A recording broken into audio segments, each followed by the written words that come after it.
խորհրդարանում չկար ընդդիմություն կար ռևանշիզմ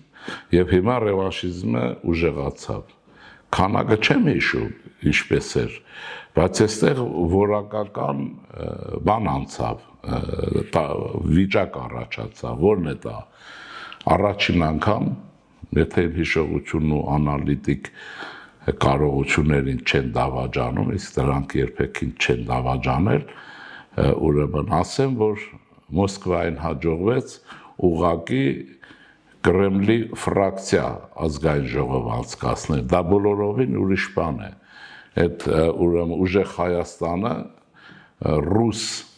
օլիգարխի գլխավորությամբ այդ որ հայ է ոչինչ չի նշանակում Սամվել Կարապետյանի նկատի ունեմ նրա միջոցով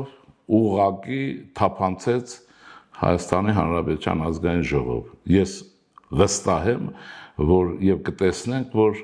այս ֆրակցիան ինչ վիճակներում անմիջականորեն կառավարվելու է Կիրիենկոյի հաստատության կողմից ոչ թե Հայաստանում ամերիկյան դեսպանատան կողմից կարգավիճակը շատ է բարձր սա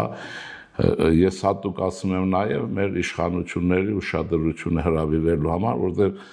մարդիկ թվային խապկանքի մեջ են այսինքն որակ ուրիշ է երկրորդը դե ուրեմն Հայաստանն է որը հայտնի է ինչպես որ է նրա ոչ որակ կլավանա ոչ էլ կննի իրենք ինչպես որ են քրեա օլիգարխիկ գողապետական Հայաստանի deep state-ի մաս այդպես էլ մնալու են